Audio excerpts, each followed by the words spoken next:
The legendary pre-flood civilizations like Atlantis, Thule, and Hyperborea were said to have been built on highly advanced science and technology, with a possibly direct connection with what is happening now around the world. Sir Francis Bacon, a key leader in the Rosicrucians which later became known as the Illuminati, planned for America to become the new Atlantis and the center of the New World Order about 100 years before America became a nation. To better understand the occult connections between antediluvian civilizations, such as Atlantis or Thule, and modern times, it becomes necessary to review the accounts of those who supposedly established these civilizations. In the pre-flood world of Noah, it is written that there was interspecies breeding going on between the sons of God, or the B'nai Elohim, and mortal human women. The ancient rabbinic scholars believed that the term sons of God specifically referred to fallen angels, and this was in fact the teaching of the early church for several hundred years. The offspring of these fallen angels procreating with human women were called the Nephilim. Much of these stories have been effectively suppressed for centuries and banned from inclusion in later versions of the Bible, but have been recently rediscovered, for example in passages from the Book of Enoch. There are numerous other universal mythologies of pre-flood civilizations that speak of these god-men coming from the stars and seeding the human race. In addition, traditional theories of evolution are starting to be replaced by a new understanding that the humanity on Earth was likely seeded by beings from other worlds. Anomalies which may indicate highly advanced pre-flood civilizations include the monolithic monuments that survived the flood which ended the Pleistocene era, as well as massive architectural wonders such as the pyramids, Sphinx, and the Incan and Mayan monuments. Many of these structures could only have been built with math and coordination belonging to a high civilization, and technology that is superior to that which was said to be available. One of the forces supposedly used by certain groups in these pre-flood times was a mysterious life energy, that the Nazis rediscovered, called the Vril force. The Vril force, the energy field studied by Nikola Tesla, and what is now called scalar technology are based on similar theories deriving from quantum mechanics. Scalar technology is based on the theory that there is a fourth dimension where powerful energies for destruction or healing on a planetary level can be transferred into our three-dimensional reality and change that reality. The Nazi concept of a Vril force is based on the idea that a race of god-men came from the stars in ships powered by this force and settled on the legendary island of Thule, where they founded the civilization called Hyperborea. Plato believed in the Egyptian legend of Atlantis, and Herodotus spoke of the another Egyptian legend of the continent of Hyperborea in the far north. When an ice age supposedly destroyed Hyperborea, this race of god-men migrated south, and it may be they who created the empire of Atlantis in the Atlantic. The secret occult societies that put Hitler into power were extremely interested in Antarctica beginning in the 1930s. The Vril and Thule societies diligently researched the ancient Tibetan, Indian, and Greek historic texts concerning prehistory. They were conducting the type of archaeology that the Indiana Jones movies were based on.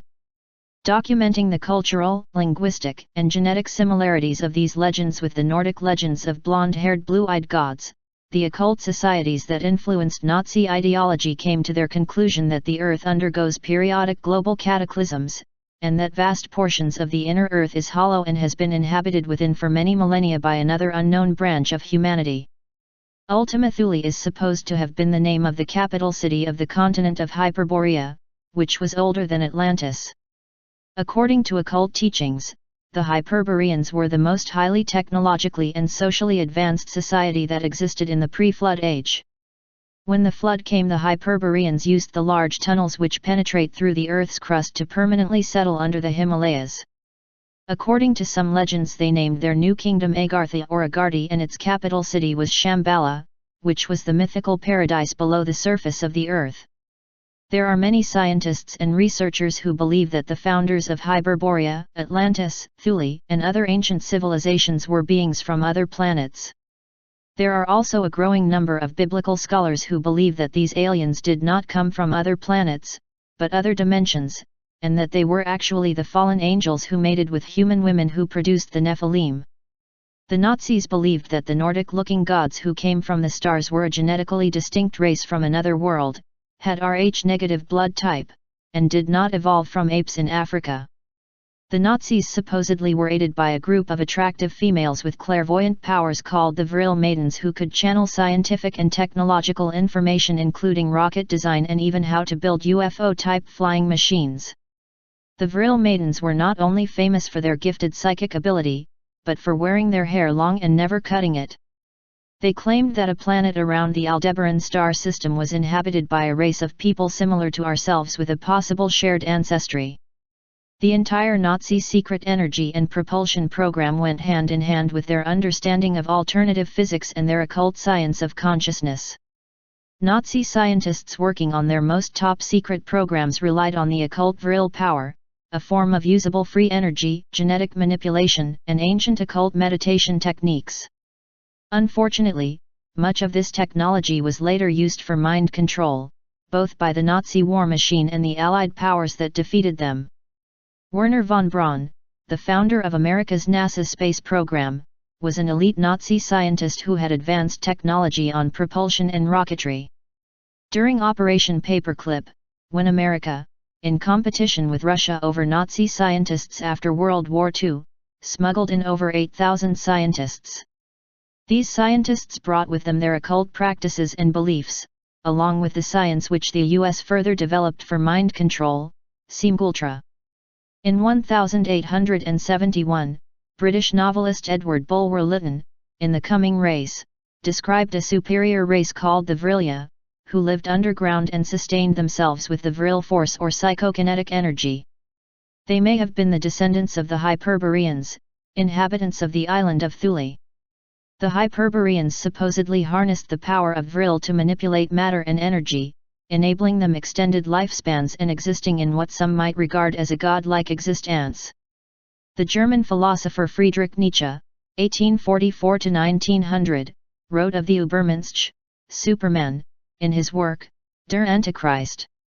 Nietzsche wrote, "Let us see ourselves for what we are. We are Hyperboreans. We know well enough how we are living off that track." When Nietzsche published The Will to Power, he was speaking of the Vril force and spoke of the herd, meaning the ordinary people who live by laws imposed by the corrupt state. In contrast, Nietzsche spoke of the supermen who tap into a supernatural divine force that raises them above the ordinary man.